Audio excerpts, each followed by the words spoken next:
আর partner, so আমাদের চিন্তা ভাবনা দুই ব্রেন থেকেই আসে। এক ব্রেন থেকে আসলে সেই আরেকটা ব্রেন সাপোর্ট করে বা এক্সিকিউট করে।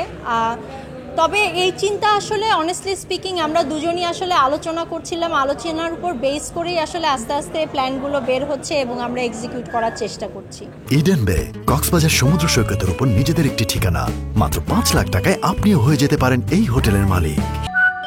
ইডেন বে, আ কনসার্ন অফ ভাইয়া হোটেলস।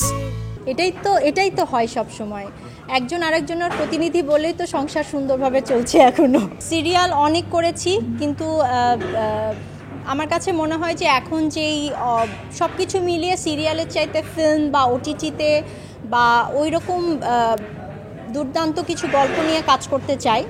হ্যাঁ, এখন যদি টিভিতেও এখন সিরিজ আকারে যদি এরকম 840-র মতো একটা সিরিজ আমাকে অফার করা হয়, আমি অবশ্যই করব। মিনিস্ট্রি অফ লাভের উদ্যোক্তা ছিলাম মানে আমি, এখন আবার আমার ঘাড়ে এসেই পড়েছে। আর মোস্তফা সরোয়ার ফারুকী মিনিস্টার হয়ে গেছে, উনি সামলাচ্ছেন দেশ, আমি সামলাচ্ছি ঘর এবং মিডিয়া। মিনিস্ট্রি অফ লাভের অলরেডি তো কয়েকটা প্রোডাকশন জনপ্রিয় হয়েছে, দর্শকরা পছন্দ করেছে, এবং সেকেন্ড ফেজ যেটা আরও সেই ডিরেক্টররা অলরেডি লেখালেখি করছে। খুব শীঘ্রই আমরা আবার শুটে যাব মিনিস্ট্রি অফ লাভের। নতুন বছরের 2025 শুরু হয়েছে একটা ধামাকা দিয়ে। ইনশাল্লাহ সারা বছর ধামাকা যেন দিতে পারি সেই দোয়াই করছে, মানে সেই দোয়াই করবেন যেন আমরা ধামাকা দিতে পারি। আরও কিছু ভালো প্রজেক্ট নিয়ে কথা চলছে, যেন আমরা সেই প্রজেক্টগুলোকে এক্সিকিউট করতে পারি।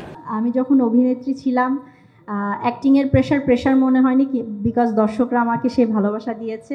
আমি এখন প্রডিউসার, সেটাও প্রেশার মনে হচ্ছে না, বিকজ অনেক সুন্দর সুন্দর মানুষ আমার পাশে দাঁড়িয়েছে। সো আমার কাছে আসলে একদমই প্রেশার মনে হচ্ছে না। যখন কিছু মানুষ আমাকে সাপোর্ট করে, তখন আসলে এটা ব্লেসিং আমার জন্য।